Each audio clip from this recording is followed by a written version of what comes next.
क्या आपको नहीं लगता है कि वो माता पिता उस कंस से भी ज्यादा पापी हैं जो अपनी ही संतानों को गर्भ में मारते हैं, केवल इसलिए माताओं कि गर्भ में बेटी है ऐसा सोचकर। नहीं चाहिए बेटी डॉक्टर साहब, हमें तो बेटा ही चाहिए, कुल का चिराग चाहिए, कुल का दीपक चाहिए, नाम वंश बढ़ाने वाला चाहिए, ये बेटी नहीं चाहिए, निकाल दो इसके टुकड़े टुकड़े करके निकलवा देती हो।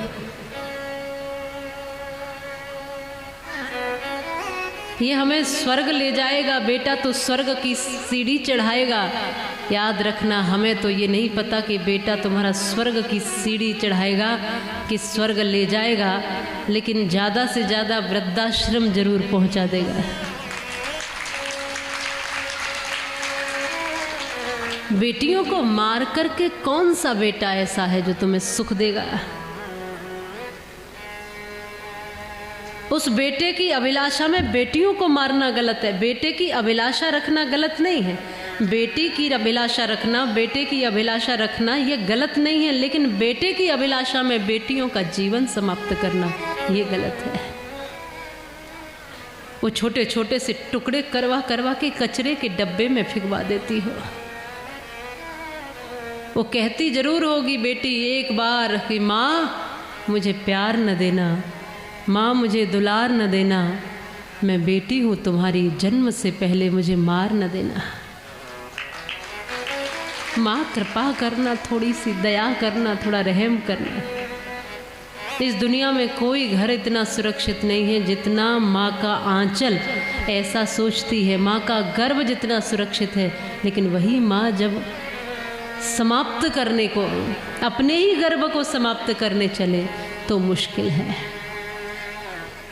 आज लिखा जाता है बड़े बड़े स्लोगन में, बेटी बचाओ बेटी पढ़ाओ। कहीं हद तक आप ये कह सकते हो कि ठीक है, लेकिन ज़्यादातर आप समझोगे कि ना बेटी उतनी ठीक से पढ़ पा रही है और ना ही बच पा रही है।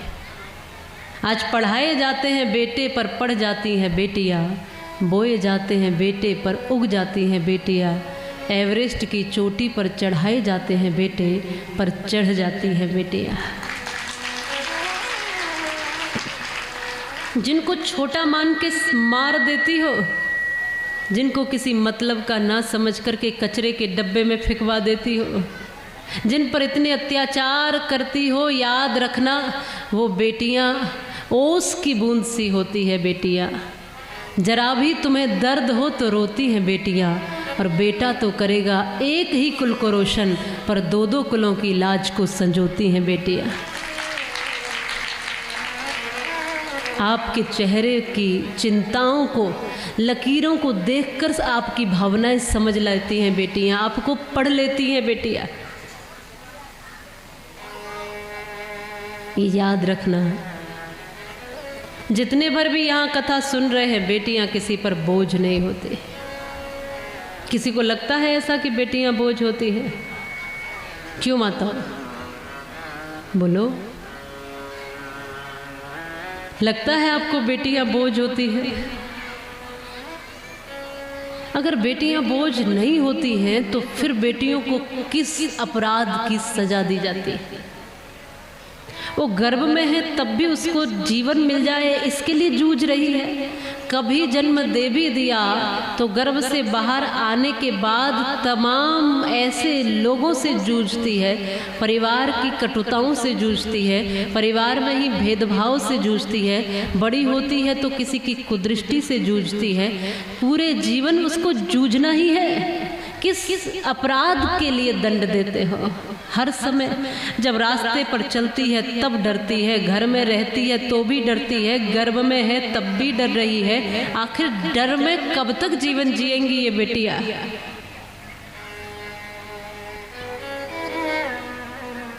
बेटियां भगवान का सबसे बड़ा वरदान है। बाप की पगड़ी है, माँ का रेशमी परिधान है। बेटियां घर की पुरानी खिड़कियों को खोलती हैं, और बेटियां घर में हो तो घर की दीवारें भी बोलती हैं। बेटियों ने घर का हरदम नाम ही रोशन किया है। वक्त पर बनकर के मीरा जहर का प्याला पिया है। हाथ में तलवार लेकर लक्ष्मी बाई बनी है। इंदिरा बनके समूचे विश्व के आगे तनी है। और सुरलता मंगेशकर सुर के समंदर डोलते हैं। नादान है वो लोग जो बेटियों को बेटों से कम तोलते हैं। नादान है। इसलिए एक संकल्प लेकर जाना कि जो भी संतान गर्भ में आई है उसको स्वीकार करिए। ये मत सोचिए कि बेटा है कि बेटी, ये सोचिए कि चाहे हमको सुंदर और स्वस्थ, भगवान से मांगो हमको सुंदर और स्वस्थ संतान देना, चाहे बेटा चाहे बेटी भगवान देना। जो भी होगा हमारे हित में हो, हमारे वंश का नाम बढ़ाने वाला हो, हमारे कुल की मर्यादाओं को रखने वाला हो, हमारा यश और गौरव संसार में बढ़ाने वाली संतान हो। फिर बेटी हो कि बेटा क्या फर्क पड़ता है। अगर सोच लिया होता, कितनी कितनी विदुषियाँ इस देश में हुई हैं, गार्गी, अपला, घोषा, मैत्री, पद्मिनी इत्यादि वीरांगनाएं, विदुषियाँ, तमाम देवियाँ इस धरती पर हुई हैं। नवरात्रि में माँ भगवती का नाम लेकर छोटी छोटी कन्याओं को पूजते हो और फिर उन्हीं कन्याओं को गर्भ में मार देते हो।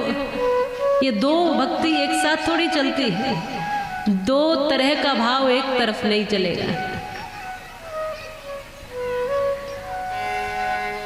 रामायण में अनुसुईया बन करके उपदेश देती है वही बेटी।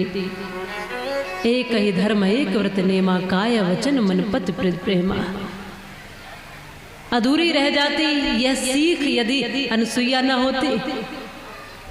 राम जी का वन गमन कैसा होता, साथ में जानकी न होती, और राम जी का जीवन कहाँ होता, कैसा होता। हम कई बार कहते हैं, लक्ष्मी बाई के नाम के जयकारे लगाते हैं।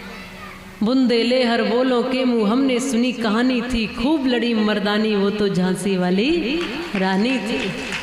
अगर ऐसा सोचा होता उनकी माँ ने भी, तो हम ये कह पाते कि हमें भी नहीं चाहिए बेटी, हमें भी नहीं चाहिए बेटी। अब जो भी है बेटी नहीं चाहिए, बेटा ही चाहिए। और माताओं सब छोड़ी, अगर मेरी माता जी ने भी सोच लिया होता कि नहीं चाहिए बेटी, तो अब आपके बीच में मैं भी नहीं बैठी होती। बेटियां क्या नहीं कर सकती हैं। वो विदुषी बन करके पूरे समाज को मार्ग दिखा सकती है, धर्म को धारण करके सनातन की ऊंचाई बन सकती है। आज बेटियां घर में बेलन चलाती है रोटियां बनाने के लिए, तो फाइटर जेट प्लेन भी चला रही है। शत्रु से लड़ने के लिए सामना भी कर रही है। वो जहाँ कलम चलाती है तो वहाँ तलवार भी चला रही है। क्या नहीं कर रही है बेटियां। वो जहाँ परिवार चलाती है वहीं पर पूरा देश भी आप राष्ट्रपति महोदया के रूप में चला ही रही है। सब कर सकती है। बस एक बार तुम मन में ये बिठा लो कि जो भी संतान है उसको लायक बनाना है, चाहे बेटा है चाहे बेटी है। रोते क्यों फिरते हो कि नहीं है बेटी, बेटा बेटा बेटा बेटा।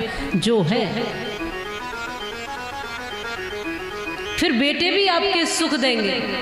हम कई बार कहते हैं इस धरती से मातृशक्ति का मान नहीं जा सकता है, नर के मन से नारी का सम्मान नहीं जा सकता है। और बेटा घर में हो तो बेशक चूल्हा ठंडा रह जाए, बेटी घर हो तो भूखा मेहमान नहीं जा सकता है। तो आओ संकल्प लेकर के इस तरह का कि हम स्वयं कभी ऐसा महापाप नहीं करेंगे कि बेटियों को गर्भ में मारें, और कहीं ऐसा करने भी नहीं देंगे। आसपास भी हम ये प्रयास करेंगे कि कुछ जीवन बचाया जा सके।